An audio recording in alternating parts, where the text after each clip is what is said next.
नारायण नारायण।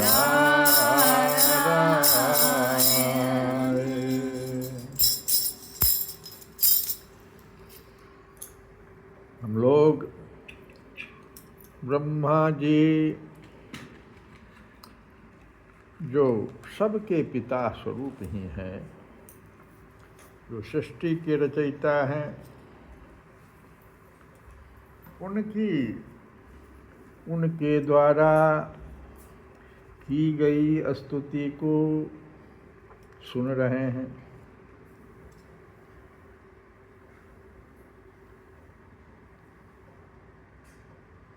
कल हम लोग सुने थे कि ब्रह्मा जी कह रहे हैं, नाम महिमा के बारे में कह रहे हैं कि जैसे भी हो जीव को, खास करके मनुष्य को, भगवान के नाम का उच्चारण करते रहना चाहिए। सांकेत्यम परिहास्यम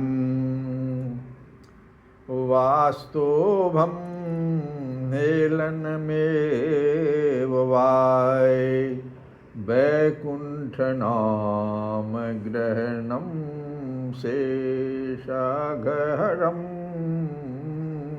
विदुः। अशेषाघ हरम मतलब होता है असंख्य पापों को नष्ट करने वाला अघम। अघम माने पाप होता है। और शेष जो अभी बच गया, जो पाप अभी भी बचा हुआ, कई जन्मों से हम लोग जो ढोए चले जा रहे हैं, अभी भी बचा हुआ है, उसको हरम नष्ट करने वाला कौन? ये नाम, भगवान का नाम। और उसका कैसे कैसे भाई? तो सांकेत्यम, संकेत से भी, परिहास्यम, हंसी मजाक में भी अगर हो जाए भगवान का नाम। जैसे हंसी मजाक क्या हुआ?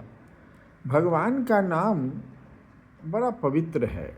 जो भी नाम है, कुछ नाम तो अवतार हेतु है, कुछ नाम उनके कर्म को बताया गया, कुछ नाम उनके गुण को दर्शाता है। जैसे गोवर्धन भगवान का नाम है, मान लो अपने पुत्र का नाम गोवर्धन रख दिया, वो क्या गोवर्धन उठा लेगा? ये हंसी मजाक हुआ ना। लेकिन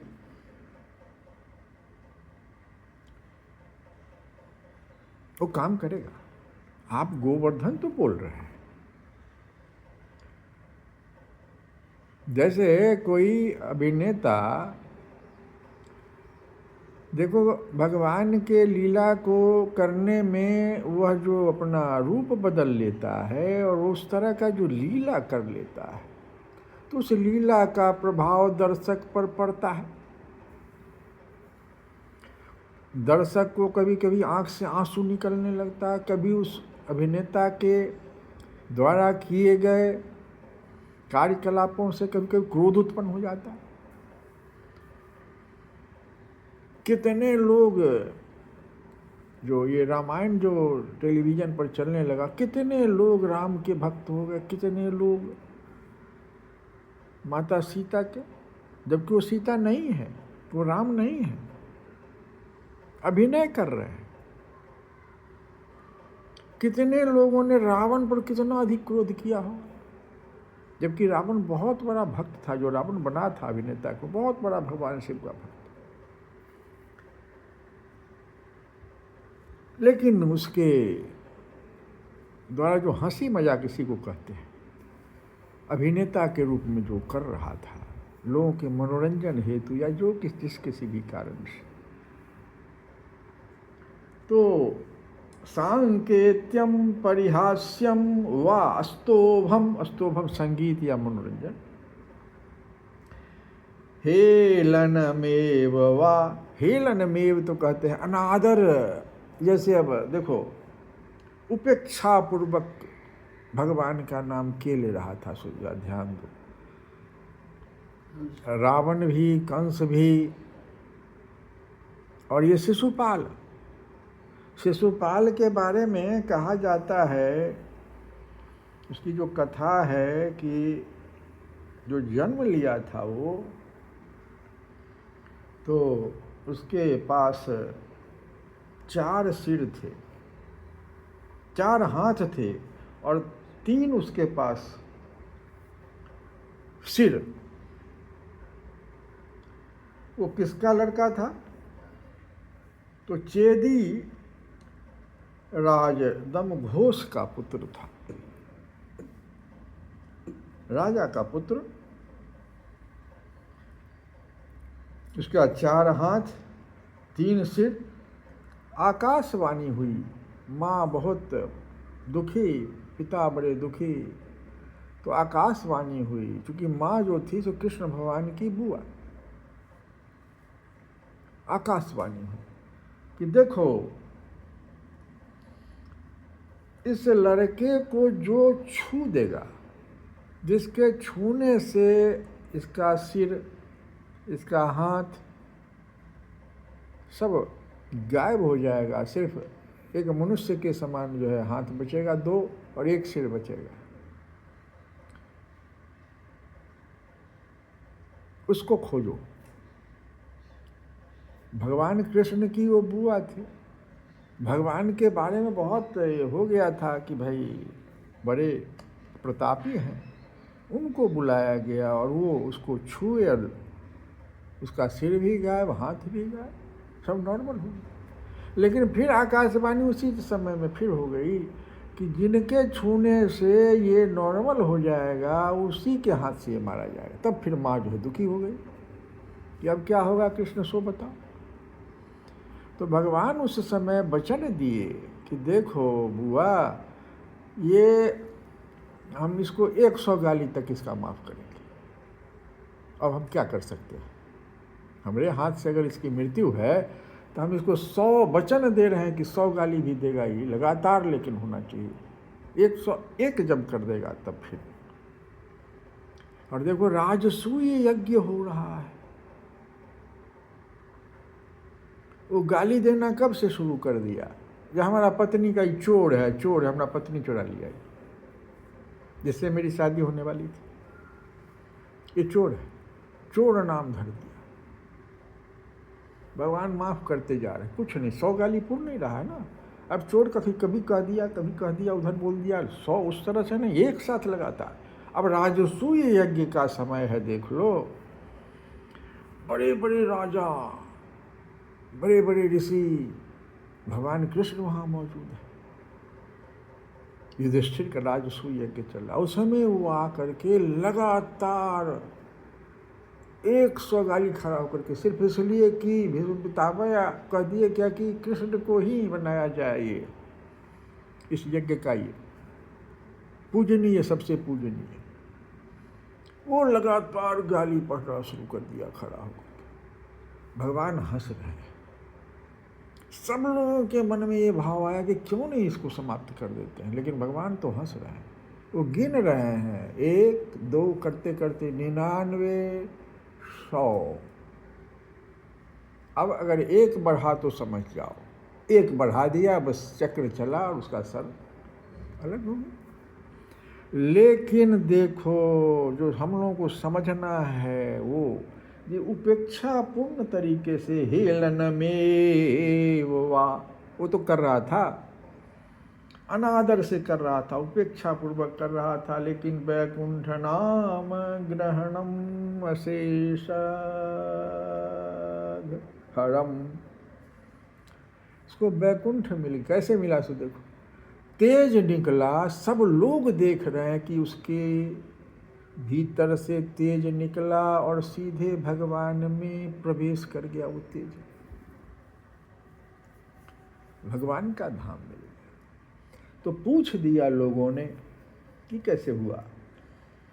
तो कहते हैं, बैर भाव से ही सही ये कर क्या रहा था, तो निरंतर मेरा ही तो स्मरण कर रहा था। कैसे इसको हम छोड़ दें? नाम, मेरे नाम का ये प्रभाव है, हम अपना नाम का जो प्रभाव है उसको हम कैसे छोड़ सकते हैं? ये अपना कार्य कर रहा था, लेकिन मेरे नाम का वैर भाव से ही सही निरंतर स्मरण कर लिया इसने, तो इसका फल तो इसको मिलेगा ही। तो कामम, दूसरा देखो श्लोक इसी जगह आ गया शिशुपाल वाले, कि कामम क्रोधम भयम स्नेहम, वहाँ हम लोग सुने सांकेत्यम परिहास्यम वास्तोभम हेलनमेव वा, उसमें हम लोग सुने संकेत से, हंसी मजाक से, संगीत या मनोरंजन से, या अनादर या उपेक्षा पूर्वक कोई नाम ले ले। और यहाँ अब देखो अब बदल गया, यहाँ पर जो है शिशुपाल के समय जब प्रश्न उठ गया तो भगवान का जो उत्तर है सो देखो, कामम क्रोधम भयम स्नेहम,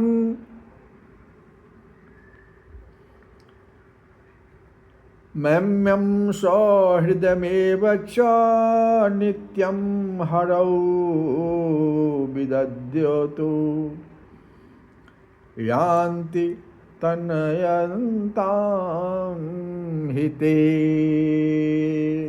तन्मयता से तन्मयताम हिते, तो तन्मयता शब्द आ गया यहाँ पर, जो यान्ति तन्मयताम हिते, तो तन्मयता क्या हुआ? जो मनुष्य अत्यंत भय क्रोध, तन्मयता लेकिन होनी चाहिए उसमें, ध्यान दीजिए कि जो मनुष्य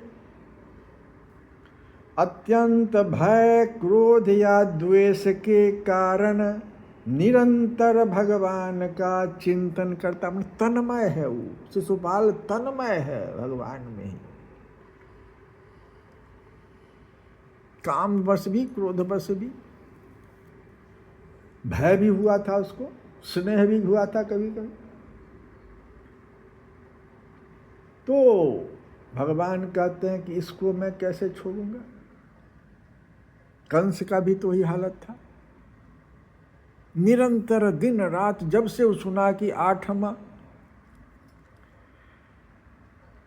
मेरी ये जो बहन जिसका सारथी के रूप में कंस आज तक किसी का सारथी नहीं बना था, सारथी को उतार दिया, कहा नहीं नहीं मेरी बहुत प्रिय बहन है भाई, मैं सारथी रूप में इसको पहुंचाऊंगा। लेकिन वो ठीक उसी समय में जैसे वो सारथी के रूप में बैठा, भगवान को ये मंजूर ही नहीं था कि भाई ये मेरे हाथ से मरने वाला ये हमारी माँ का सारथी बनेगा। नहीं नहीं नहीं, देखो किस प्रकार से वहाँ आकाशवाणी हो गई। और जब उसको गलतफहमी हुआ ये आठवां ना, अच्छा चलो हम पहुंचा देते हैं, तो नारद जी आ गए कमल का फूल 8 पत्ते वाला लेके। अब बताओ तुम किधर आठवां कौन है, इस फूल का कौन सा पत्ता आठवां मानते हो? सब भगवान का, देखो ये भगवान की लीला, इसको लीला कहते हैं। तो हम लोग नाम का जो है सुन रहे हैं, ब्रह्मा जी नाम महिमा कर रहे हैं। मनुष्य का मन जिस भी भाव से भगवान के चिंतन में, भगवान के चरणों में लगा रहता है, सार क्या हुआ? ये दोनों जो श्लोक अभी सुना उसका सार क्या हुआ? कि मनुष्य का मन जिस भी भाव से, भाव तो बहुत सारे हम सुना दिए, काम क्रोध भय स्नेह, ये सब भाव ही तो है। हेलनमेव उपेक्षापूर्ण भाव, अनादर भाव। तो जिस भी भाव से भगवान के चिंतन में तन्मयता से निरंतर चरणों में लगा रहता है, तो उसको भगवान कहते हैं कि तुमको तो मैं पार कर दूंगा, अब तुमको सोचना ही नहीं है, तुम मेरा इतना चिंतन कर रहे हो, मैं तुमको नहीं छोड़ूंगा।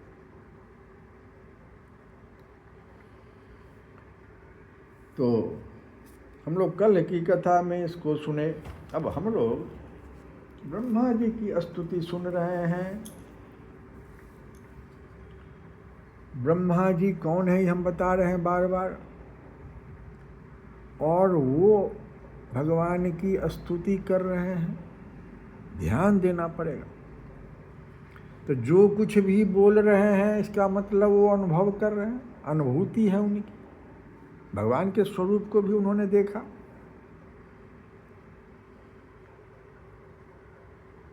इस स्तुति को हम लोग बहुत गहराई से सुने। कहते हैं आगे कि मैं आपको नमस्कार करता हूँ। क्यों नमस्कार करता हूँ? हे भगवान, इस विश्व वृक्ष के रूप में आप ही तो विराजमान हैं। मेरा कुछ भी नहीं इसमें किया गया है। अरे भगवान ब्रह्मा जी कहते हैं कि क्या हुआ, मुझे तो कुछ दिखाई ही नहीं पड़ा। जब कमल के ऊपर मेरी उत्पत्ति हुई तो मुझे कुछ दिखाई नहीं पड़ा। जब 100 वर्षों तक, जो देवताओं का दिव्य 100 वर्ष है, जब तप किया तो मुझे दिखाई 5 चीज़ पड़ा। वो 5 चीज़ भी तो मेरा था नहीं। पहला तो स्वयं अपने को देखा मैंने, फिर इस कमल को देखा, फिर जल को देखा, वायु को देखा, आकाश को देखा। तो ये पांचों जो है ये तो आप ही का बना हुआ, आपने इसको बनाया, मेरा इसमें कहाँ कुछ है। कितना असहाय ब्रह्मा जी फील कर रहे हैं, महसूस कर रहे हैं, सो अंदाज करो थोड़ा सा। तो वही कहते हैं कि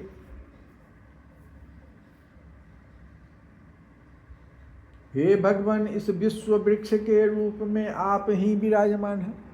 जब ये 5 आपका है तो बाकी जितना भी है मेरे द्वारा आप जो कुछ भी होगा, ये पांचों के मिलाने से ही तो हम करेंगे।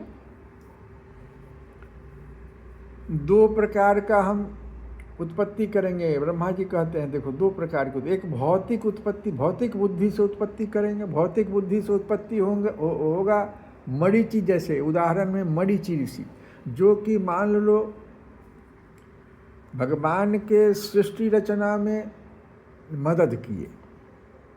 हम लोग मरीचि ऋषि का भी सुनेंगे कि कैसे कैसे किए। और मरीचि आदि ऋषि, कश्यप वगैरह भी इसमें आ जाते हैं। लेकिन दूसरे हैं ये भौतिक बुद्धि से, ब्रह्मा जी के भौतिक बुद्धि से ये होगा। एक आध्यात्मिक बुद्धि होती है, ये दोनों बुद्धि भगवान से ही प्राप्त होने वाली है। इसलिए देखो आगे प्रार्थना करेंगे।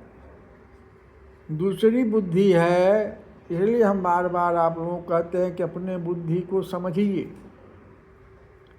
कहाँ हम लोगों के पास कौन सी बुद्धि है? एक भौतिक बुद्धि होता है, एक दूसरा बुद्धि है, उसको कहते हैं आध्यात्मिक बुद्धि।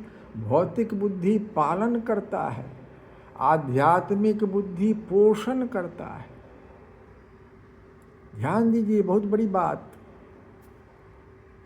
जैसे ब्रह्मा जी के हृदय से नारद जी की उत्पत्ति हो रही है। अब नारद जी को भौतिक बुद्धि तो नहीं चाहिए, वो तो ब्रह्मा जी से आशा करेंगे कि कोई आध्यात्मिक बुद्धि आपके पास है, वेद वगैरह का ज्ञान कुछ हमको दीजिए अगर आपके पास है तो। क्योंकि हमको तो स्त्री पुत्र सब नहीं चाहिए ना। मरीचि को ये सब चाहिए, कश्यप को ये सब चाहिए। ध्यान से सुनिए। तो 2 प्रकार की बुद्धि हो गई, एक भौतिक बुद्धि, एक आध्यात्मिक बुद्धि। एक पालन करने, एक पोषण करता है। और ये मिलेगा कहाँ से? तो ये भगवान ही दे सकते हैं, कृपालु भगवान, उन्हीं के पास ये दोनों चीज़ें। ब्रह्मा जी कहते हैं हम तो दोनों में असहाय हैं। भौतिक सामग्री भी आप ही से प्राप्त कर रहे हैं, आध्यात्मिक भी आप ही, आपकी कृपा होगी तब मिलेगा। तब हम नारद वगैरह का पोषण करेंगे, सनकादि वगैरह जितने भी हैं।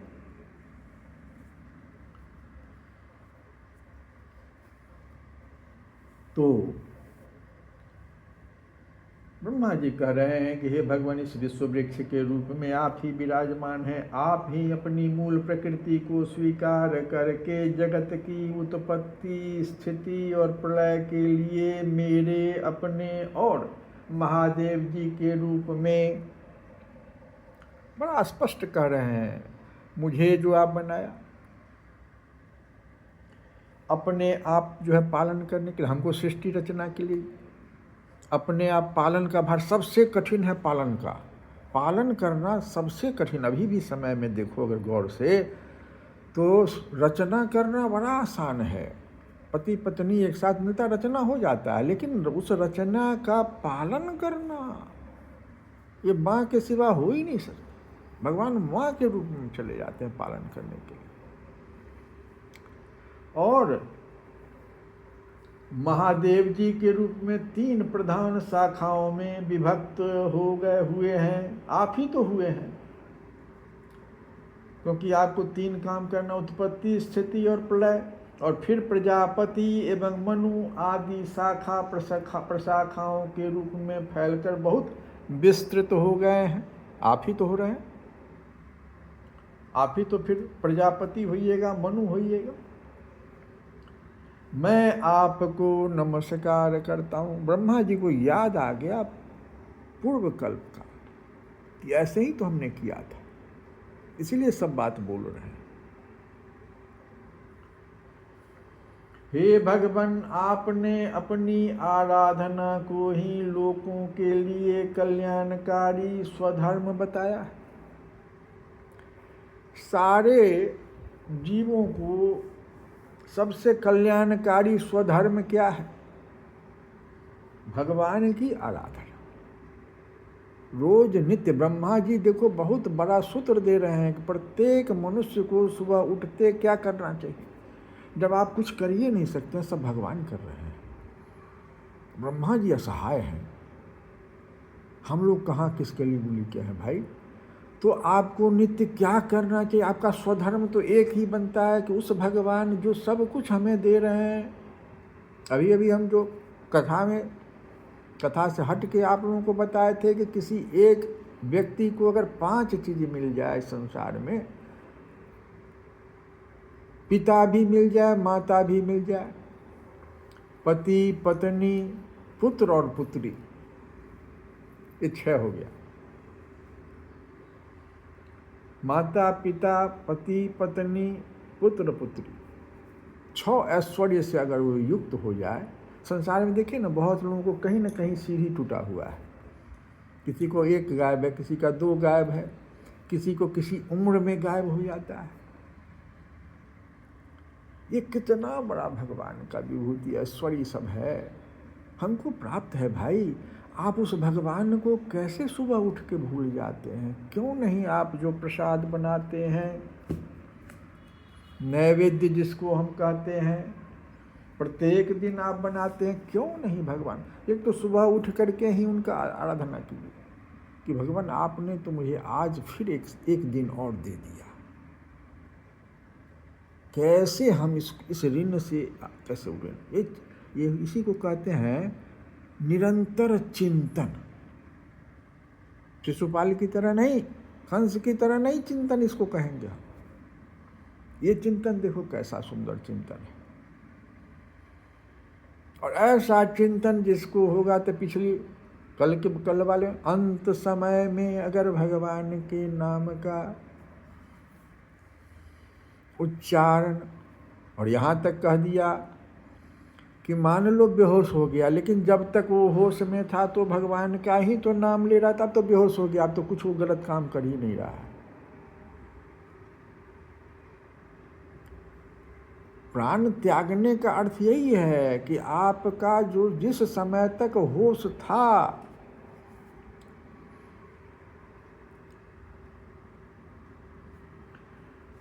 इन सारी बातों को अगर हम लोग, अभी तो स्तुति चलेगी ही, तो हम लोग कल भी इसको सुनेंगे, क्योंकि कल हम लोग तुलसी बाबा के ही विनय पत्रिका से बड़ा तुलसी बाबा को अनुभूति हुआ था कि रुचिर रसना तो राम राम राम क्यों न रटत सुमिरत सुख सबसे पहला तो होगा सुमिरत सुख सुकृत बढ़त। कोई अच्छा सा मान लो किसी क्वालिफिकेशन में बहुत आगे बढ़ गया, अब उसको सुकृत कैसे मिलेगी? तो सुकृत बढ़त। और क्या होगा? तो आघ अमंगल घटत। अब क्या चाहिए तुमको बताओ? तुलसी बाबा कह रहे हैं, उनको प्राप्त हुआ। इसलिए राम राम राम राम राम राम जपत, राम राम राम राम राम राम जपत, राम राम राम राम राम राम जपत। मंगल मुद उदित होत मंगल, रे मंगल मुद उदित होत कलिमल छल छपत, अरे कलिमल छल छपत। राम राम राम राम राम राम जपत, राम राम राम राम राम राम जपत। श्री कृष्ण गोविंद हरे मुरारे, हे नाथ नारायण वासुदेव।